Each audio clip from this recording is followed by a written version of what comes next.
Good morning. Welcome to our St. Stephen's Sunday Forum, and we're so glad you could be with us, whether here in the parish hall or online.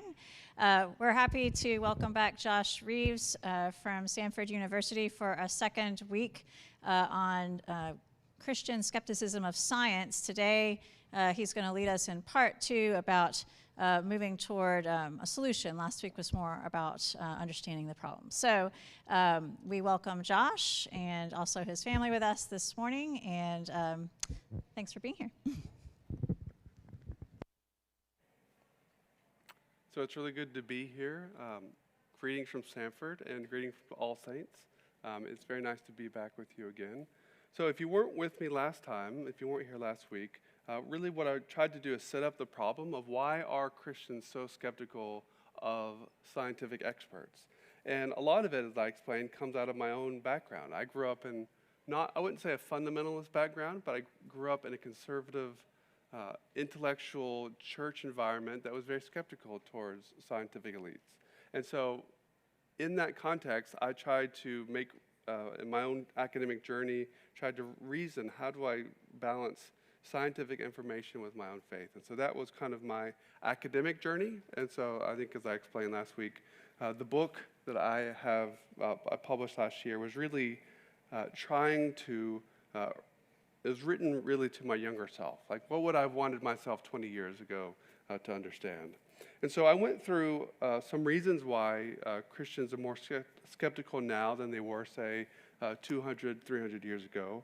One thing is the change in science. Science in the last 150 years has become much more specialized. So scientists at one time were actually speaking to the public and hoping the public would understand. But now it's not possible for any educated person to pick up a top flight journal and understand it without training. So scientists are talking to each other versus talking to the public. And because of that, it creates a situation where if you're going to accept scientific information, you have to accept it on trust. And if you are skeptical about elites, if you're skeptical about non-Christians and the way that they think about the world, then you might be skeptical about science. You could say, Paul in 1 Corinthians says, God has made foolish the wisdom of the world. So you could say, well, maybe science is that wisdom of the world that Paul's talking about. And so that's kind of the background. So I gave different reasons why the skepticism wouldn't work. When you take it seriously, these kind of skeptical strategies, whether trusting the Bible as a scientific textbook or critiquing science is just full of naturalist, atheist scientists, or just relying upon your own common sense, it's not going to work. And so that doesn't work. The question is, what do we do in its place? What is a better alternative? And so this week, I would like to try to give some answers or some things that I've developed over time to how do we trust scientific experts? How do we raise our consciousness of our own ability to take in scientific information? How do we do that better? And this is kind of the things that I've come up with. Now, having said that, this is a very huge topic, and there's always more things to say. And so if there's things that you, in your own experience, have something to add, I'd be more than happy to take that on board. Because this is an ongoing life project rather than one book that you write and you just finish and it's all done.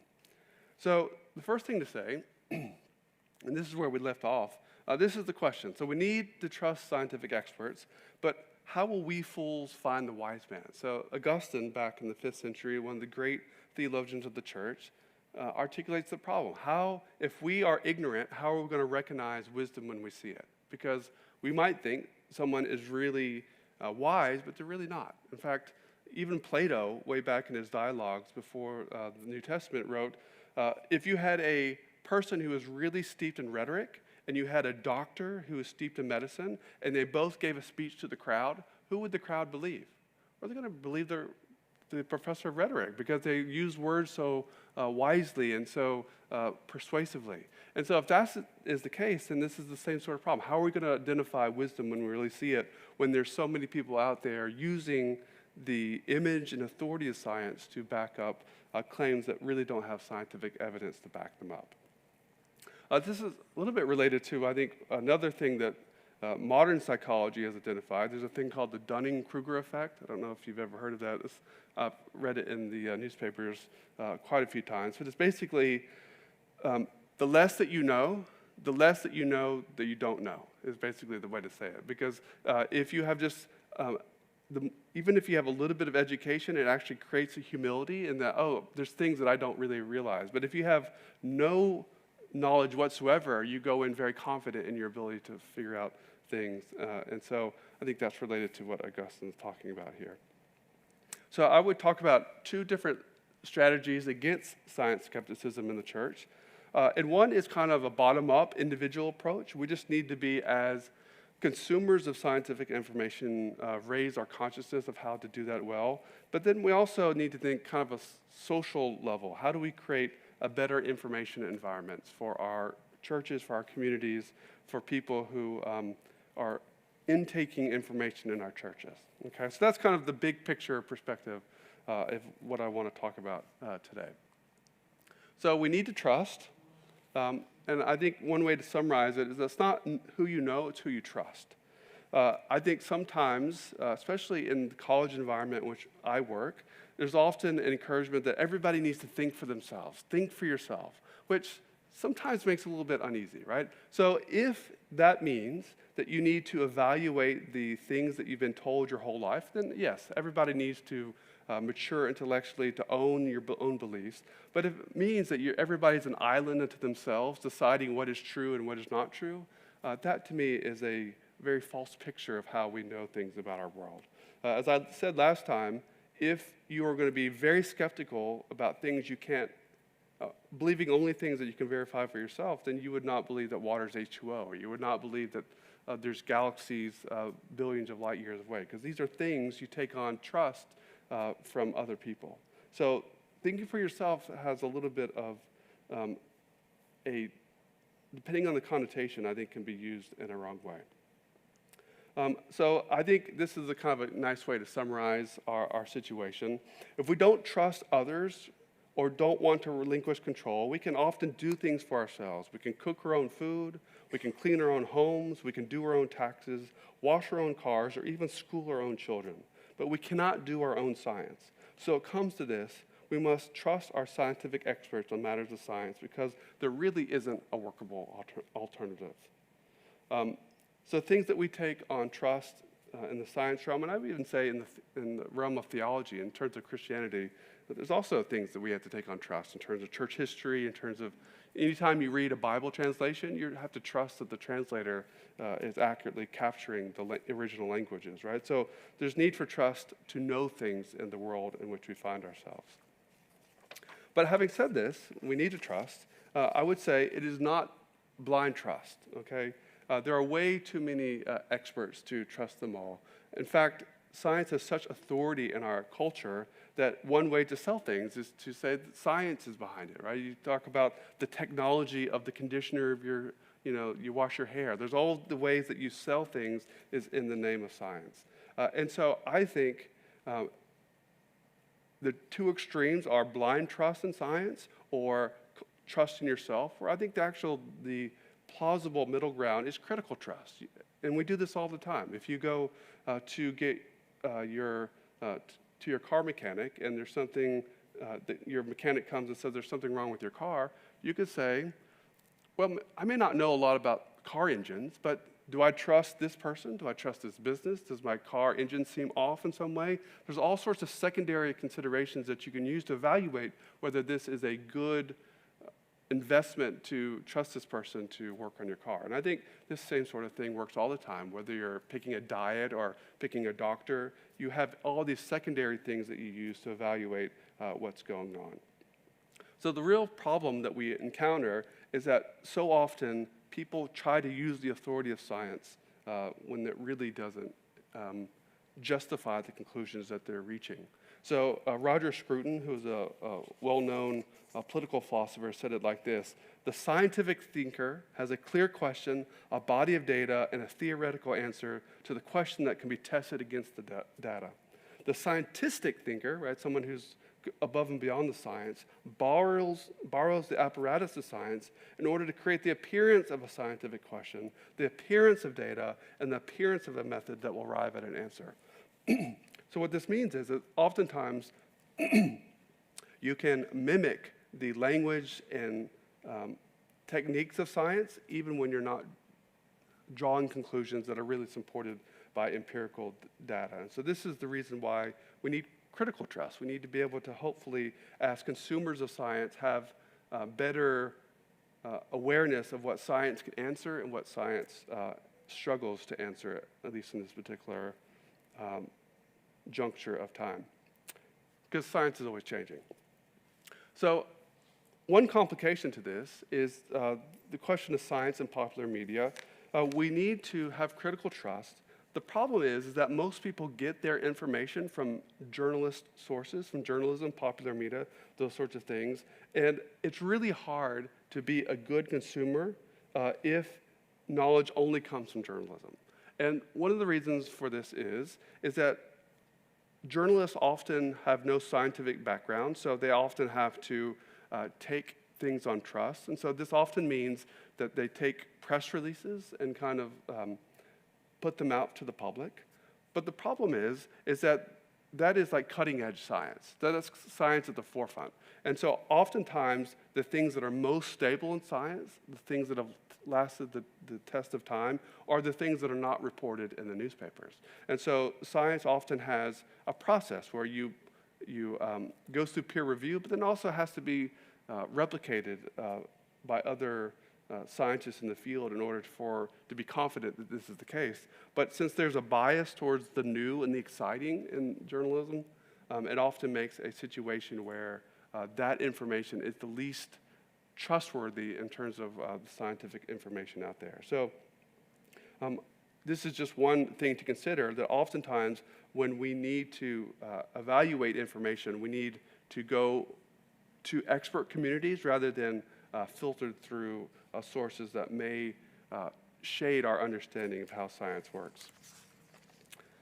Now, having said that, when you're going to, well, actually, let me say one more thing related to this. And this is something that two sociologists have come up with when they're talking about science. They say the further that a claim gets from the source of those who did the research, the more certain it becomes. And so this is another phenomenon that you have to be aware of when you're thinking about science. They call it distance lens enchantment, which means it just becomes more just all the kind of qualifications. And when you read any scientific paper, there's always like, these are the limits of our methods, and this is what we need to do better, and this is how the research needs to go. But then that all tends to get lost as it gets filtered through oftentimes popular media. And so this is just another issue to think about when you're trying to be a good evaluator of scientific information.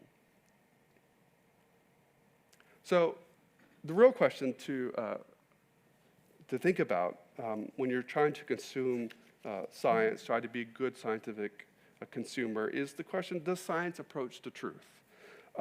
Does science give you beliefs that you can take home to the bank that are certain as any other things that are out there? And this is actually a more complicated question than you might think. There's tons and tons of philosophy books written about this.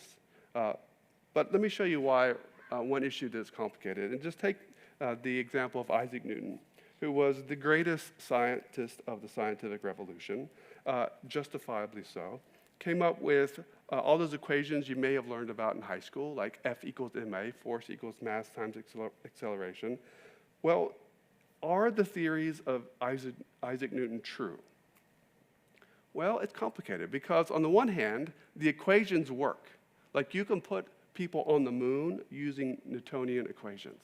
But on the other hand, the worldview, the kind of interpretation that was offered to the equations are no longer accepted by science. This is kind of done away with the revolutions of science in the 20th century. And so because of this, in some ways, it's true, depending on what you look at, but on the other hand, the kind of interpretations that we offer can change over time on how to interpret them relative to the truth. So I think this is a good way to kind of lead into one philosopher of science makes like kind of a distinction between different levels of science.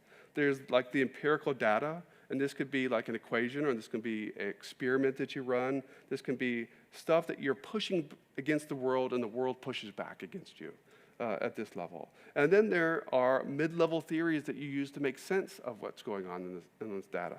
So you might have a theory of, say, the Earth goes around the sun, or a theory of gravity. And this is pretty local. It tries to make sense of the immediate data before it.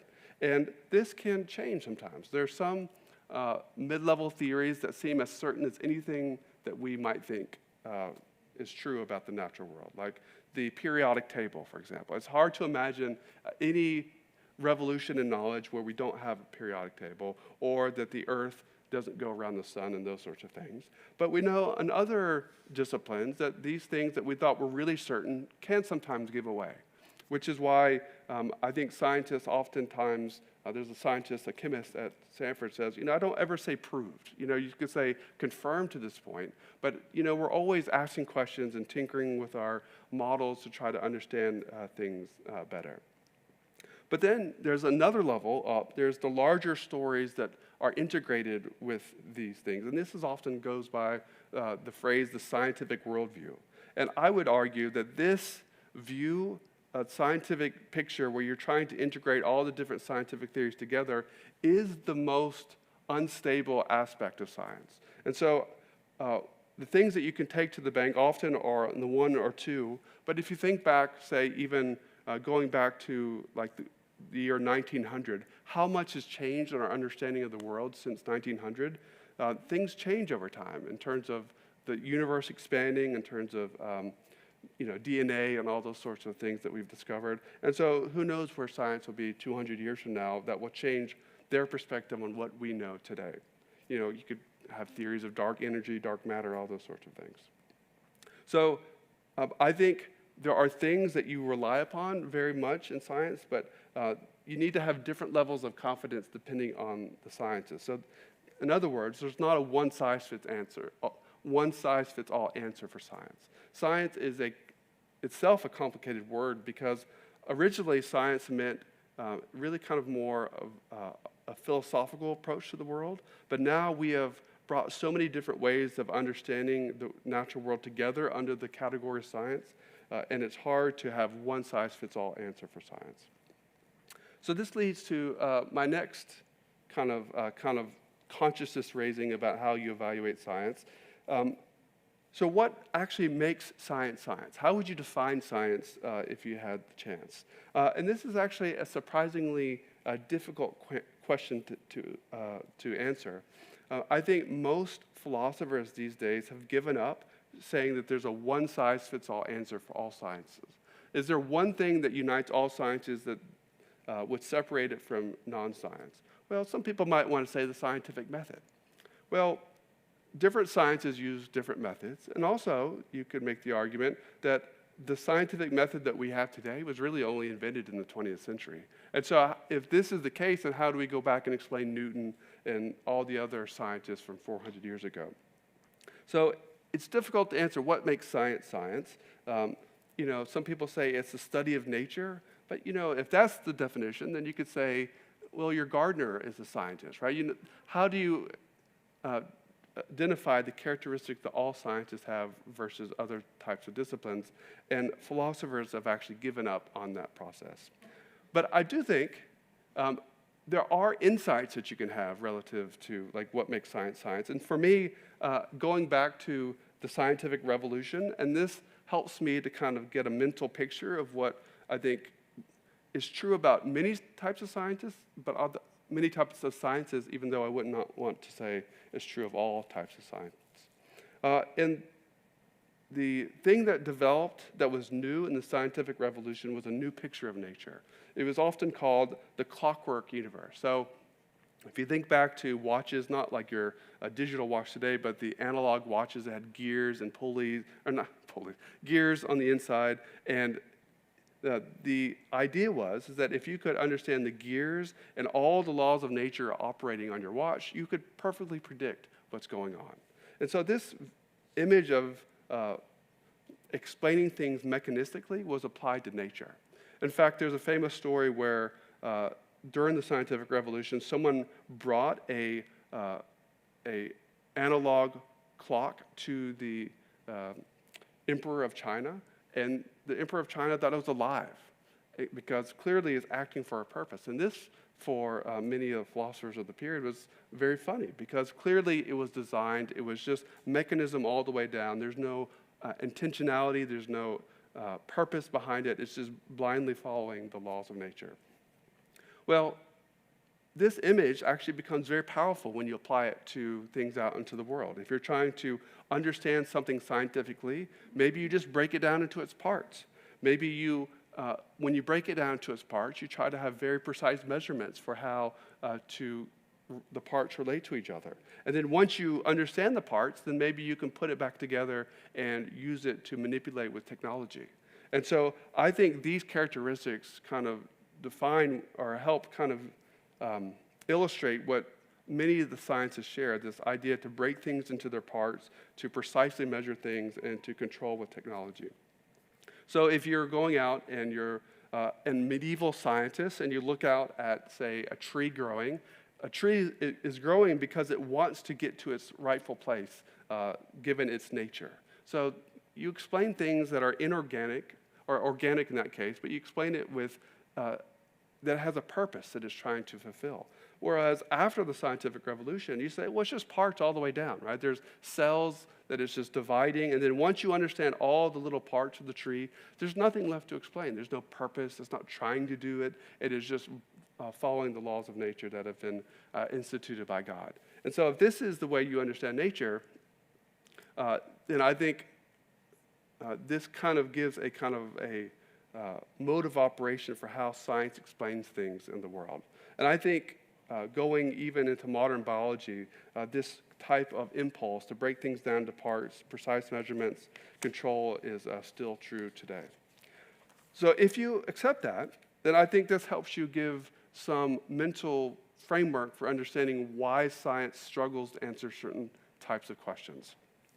So one type of question that it struggles to answer is questions about human nature.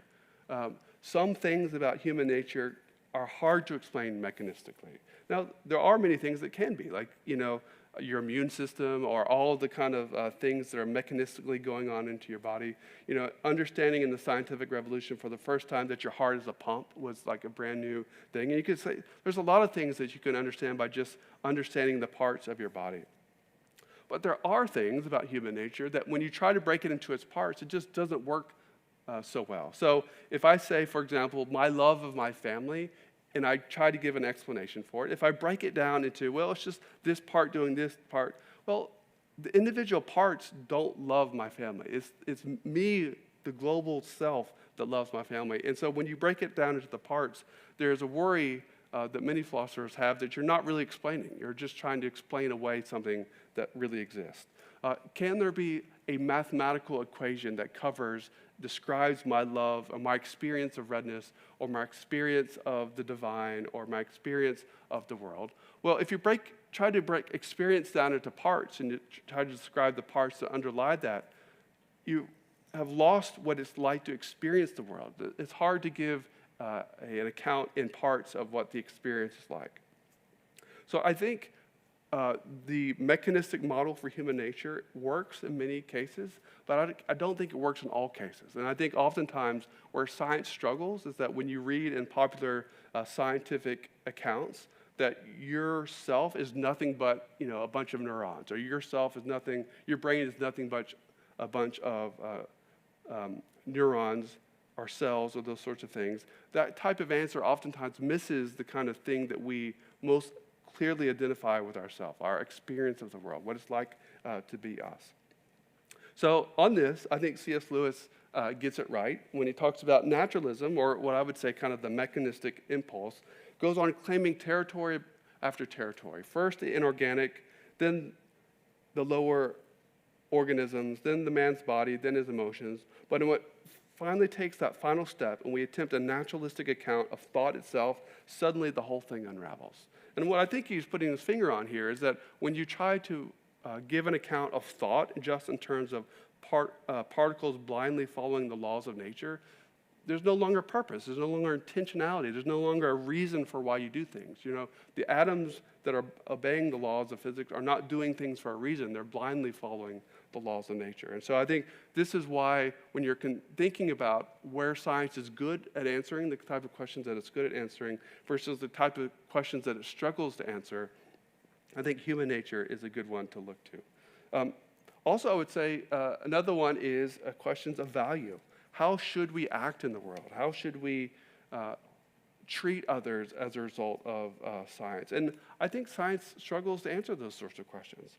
So Leo Tolstoy, the great Russian novelist, I think captures this well, where he says, a plain, reasonable working man expects science to tell him how he ought to live, how to treat his family, his neighbors, and men of other tribes, how to restrain his passions, what to believe in and what not to believe in, and much else. But what does our science say to him on these matters? It triumphantly tells him how many million miles it is from the earth to the sun. It tells him of the chemical components of the Milky Way, and so on and so on. But I don't want to know any of these things, says the plain and reasonable man. I want to know how to live. And I think this, for me, actually captures that science gives us so many facts and so much information about the way the world lives, or the way the world operates, but how do we live ourselves? How do we use that to treat other people or to treat the universe or treat the climate? Those sorts of things are difficult for science to answer. Now, I realize that obviously COVID, we live in a very difficult period with COVID with different ways of thinking about it. So I'm hesitant to say this, but let me say how I would apply this to the kind of the COVID framework. And if, just this is my, this is the way I would put it, but we can have more conversation if you would see it differently. So what I would say is that what science can offer is a understanding of your body, the mechanisms of the vaccine, the safety profile of the vaccine, all these sorts of questions it can answer. It can answer questions about how to protect the community, like how effective are masks versus those other sort of things. But then there's a question of how do we balance goods in our society? How do we balance keeping people safe, protecting the hospital system from being overwhelmed versus allowing kids to grow up without masks versus protecting the economy? All these sorts of things are goods, and science can't tell you how to answer one versus the other. And this is where I think a lot of the political problems that we come into is that looking to science to answer questions that are really political questions, which are a question as a community we need to answer that lie beyond the ability of science to answer. So anyway, we can come back to that if you want to talk about that. And then the last one, I would say, is that science struggles with the larger picture, the bigger picture of the world. So there is an impulse, oftentimes in our scientific culture, to say, if we know something absolutely, we know it scientifically. Science is just an equivalent of this is what we know about the world. Whereas I think it's much better to think that science is a very effective tool for understanding some parts of reality, but it doesn't tell you everything that you need to know, right? There's things about history that we know, or things about ethics that we know, things about theology that we know that can't be given a scientific explanation, but we still know them as much as we know other things. And so I think, I have a quote here from Nancy Cartwright, who's a philosopher of science. She says, "It is this quite reasonable demand that scientific claims be precise and unambiguous that imposes limits on how far the scientists can stretch. For not much of that world lends itself to that kind of description." So in other words, if we expect science to answer all sorts of questions about the world, we're going to be disappointed, because you're going to have to start applying. You start getting back to what Roger Scruton, I talked about that quote at the beginning. You give the appearance of science, but it's really not giving you a scientific, real scientific explanation of how the world works. So I think we need to have science, but also we need to have other things to bring into conversation. So one way you might say this, and this is kind of a riff off of what John Paul II, the Pope, said, faith without science gives rise to superstition. I think we can see that throughout church history, where oftentimes illness would break out in a town, and the Christian community would blame the Jews because they're polluting the town with their sin, and therefore God sent illness on the town in order to judge the town, right? So this seems like superstition. But also, science without faith gives rise to meaninglessness. And so we both need them to work in combination with each other to give a full picture of the world in which we operate. So that's kind of my big picture in terms of like becoming better consumers of science. Also, just kind of a word about better information environments. I think very often in our society, we're very hard on institutions. I think there's something about the American culture, American experience that tends to be anti-institutional in a way. But I do think when we think about why we trust experts, we trust experts because they speak on behalf of an institution, because they've been trained by an institution. So the analogy would be when we want to know something that's complex, we set up a formalized process. So if you want to know if someone is guilty, in the legal system, we create a rules of the system where different sides can lay out arguments. They can lay out what facts can be presented, how. There's rules for what arguments are permitted and what are not permitted. But this institution works to answer complicated questions. And this is how we know things. It doesn't mean that the legal system's perfect, but this is the best way we know to structure how we know things about the world. And the same thing could be said for the academic system. There's peer review, people put forth arguments and criticize, and in the process of the ways in which the rules of the system are set up for what kind of arguments are permitted and what are not permitted, you hope that truth comes out the other side, or something, our best approximation of the truth.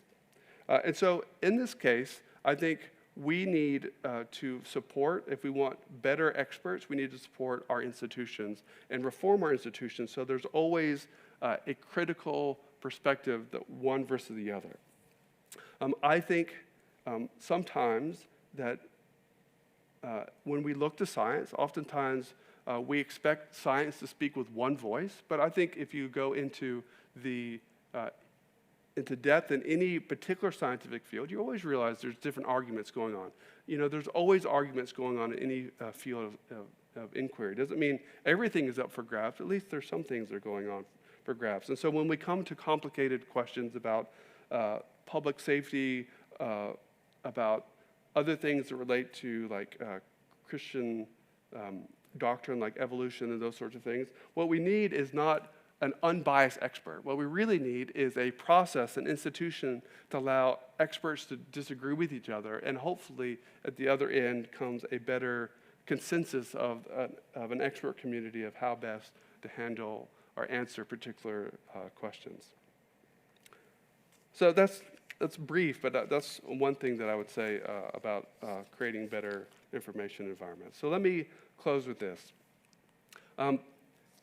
Christians need scientific experts. I think it's not only good for a personal, how do you navigate the world, but also I think it's important for the church as a whole to accept scientific information. And one way to give evidence to this is looking back to Augustine, who I mentioned earlier, back in the 5th century, and it comes out of his own life, his recommendation of how Christians should relate to scientific experts. So he himself was in a cult. He was in I wouldn't say a denomination, but it was an offshoot of Christianity maybe, that you might say is called the Manichees. And Augustine was in it before he was a Christian, and for a long time he was content, but then he started having these questions, these nagging doubts about the religion that he was attached to. And people would say to him, don't worry, when the leader comes, he'll explain everything to you. It's like, okay. Well, one day the leader comes and Augustine starts asking him questions, and Augustine says, he's saying things that I know are not true, that everybody knows are not true because they're against like the science of Augustine's own time. And so Augustine in this confession says something like, it was providential that he said so many things about science, or you might say nature, and when untrue, because if I can't trust him with respect to science, which everybody knows, then why would I trust him with respect to the realms, the area of theology, where you have to take things much more on trust, right? And so for Augustine, this was a clear sign that a church had, or this religion had gone into, was not intellectually respectable. So Augustine gives this advice. He says, if non-Christians find a Christian mistaken in a field which they themselves know well and hear him maintaining his foolish opinion about our books, the Bible, how are they going to believe those books in matters concerning the resurrection of the dead, the hope of eternal life, and the kingdom of heaven, when they think their pages are full of falsehoods on facts which they themselves have learnt from experience in the light of reason? So what Augustine would say is that there's some things that we all know with reason, with experience, and I think this would map pretty nicely onto what we know by science. But then there's some things that we know that go beyond experience and reason, and this is why we have history. This is why we have Scripture to kind of fill in things that we can't figure out by just looking at the world around us. And so Augustine says, if we can't get the science right, then people are not going to trust the church with respect to theology. Excuse me.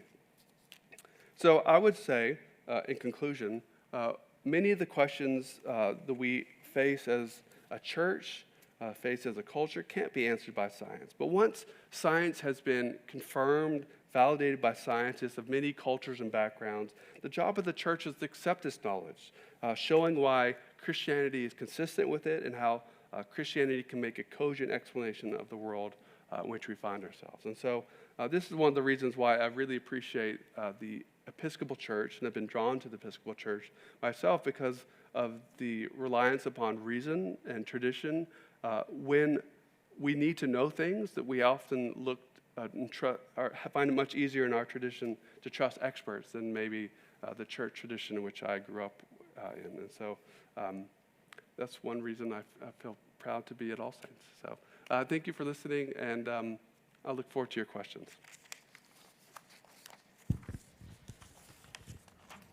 Oh, okay. So our first question comes from over on this side. Well, it's really more of a statement. I don't know how to make it a question, but I think it's interesting how your quotes are from philosophers and great writers to bring science into a better perspective or to give clarity. So I think very much your clock answer works still today as we have all these parts. We have these scientists who may not be great at explaining in words to those of us who aren't studying the science. And then we have these philosophers who can come and make it, something that we can understand better. So I definitely think that the clock and all of these things working together is still very much part of science and very important. And then there is that mystery. We quote the mystery of faith, and there is a bit of mystery in science too that, even scientists, though they may not necessarily come out and say, embrace. Yeah. Well, I think the scientists that I interact with, in fact, there's a book called Ignorance, How Ignorance Drives Science. I think a lot of scientists feel motivated by the mystery. In fact, a chemist at Samford says he was told by his advisor, a good scientific paper answers one question and raises two, right? And so there's always this kind of like constant, like creating more questions along the way. And so I see that in science. I think one issue that we run into is that oftentimes science is so specialized that it's going a mile deep and an inch wide in terms of its research. And what we as a church want is more like the mile wide and the inch deep. We want like the big picture perspective. And oftentimes it's hard for scientists who are so in their particular field to be able to offer how it integrates together. And even when a philosopher offers an integration, you still wonder in the back of your mind, is this really science or is this just your philosophy kind of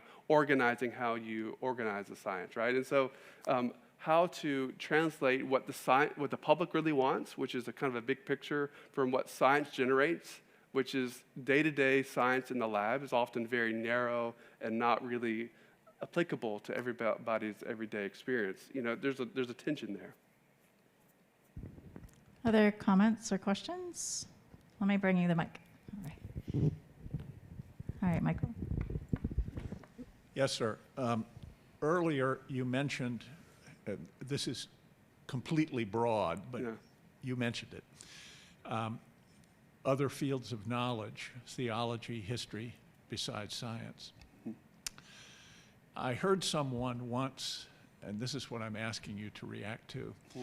Reduce science to one word: measurement. What is your reaction to that, if any? Yeah, I think I actually have a section in the book where it says, I think I say, a paraphrase, if there's no measurement, there can be no science. Because what you want to have is something that can be translated for people in other labs and other cultures and to be able to talk about the same thing. And if you can't measure it, then you don't know that you're talking about the same thing.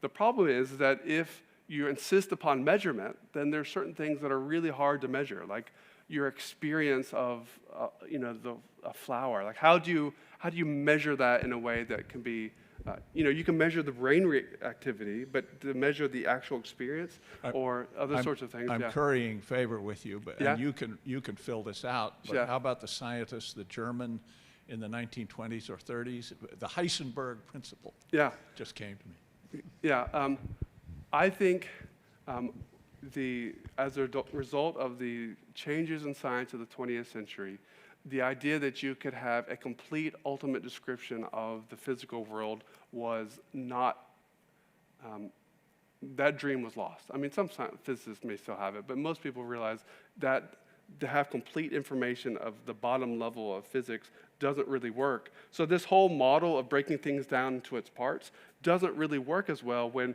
you get to the very bottom level, there's no longer definitive Lego building block parts. It's like a fuzzy kind of level of reality, which makes it hard for that whole picture to work anymore. And so I do think the ways in which 20th century have changed physics actually creates a lot more humility about what we can know about the physical world. Yes. Mm-hmm. As a scientist, Yes. It's very interesting perspective, and I agree. Sometimes things seem more than the sum of their parts. Your analogy with the sort of the mechanistic reductionism of a tree, and understanding that it's composed of cells and xylem and all those things that we learn about. As an ecologist, I would argue that we're actually also, once we figure out the tree, we want to know the forest. We want to have, so once we figure out the tree, we want to know the forest. We want to know how the trees interact. We want to know how they're, reducing or producing oxygen and reducing carbon dioxide that's challenging us now. So I would say that most scientists, although they're reductionists, also have sort of a systems level yin. They want to understand how the whole system works. So I just think from that scientific perspective, it's not all about reductionism. Yeah. I think if you're going to understand complex systems, then you obviously are not going to only give a description of the parts. And so I would not, I want to be clear that this impulse, this image that I'm giving is not true for all sciences. I would not want to say that. But having said that, I do think there's still, there was a book by a historian of biology called Restless Clocks. And she traces this kind of metaphor between the mechanistic model of evolution, whether it's nothing but natural, the mechanism of natural selection operating by blind law versus kind of a more holistic picture. And, the way in which it seems like biology is always going back and forth between, is it this, the Richard Dawkins style biology versus the other side seems always to be a tension. And so would you think that would be a nice way to, or would that resonate with you? Part of doing science is the questions are not always answered. Yeah. There's always two questions for every one you answer. Yeah. I think that's absolutely true. Yeah. I have one other question about COVID. So I think our country per capita has a very high death rate from COVID. How do you think faith played into that, if at all? Yeah. In some ways, this is a really tough question. But I think that I think the ways in which you see that political identity trumps religious identity has become very apparent. Whereas I've heard someone say, if someone is sitting at home watching cable news television for 20 hours a week, but then you come to church for 1 hour a week, you're going to lose that. The political identity is going to trump the religious identity. And so I think in some ways it just shows the weakness of the church in terms of being able to educate into how we trust each other. Paul uses the image of in New Testament that we're all part of the body. Some people are the hand, some people are, the feet. But we have gotten to this place where such polarized distrust that we can't trust, what the hand is doing. Everybody has to look at it through a pretty narrow lens. And so I think in some ways, it shows the, it's not the sinfulness, but just the loss of identity of the church in what the church is supposed to be in the world. Yeah. Mm-hmm. Other comments or questions before we close out today? One more? Now's your chance. All right. Well, thank you, Josh, for being with us. And he has extra copies of his book. I understand that it's maybe a better price than what you can get elsewhere. So and you could get the author to sign it even if you like. So thank you very much, Josh. Yeah, thank you.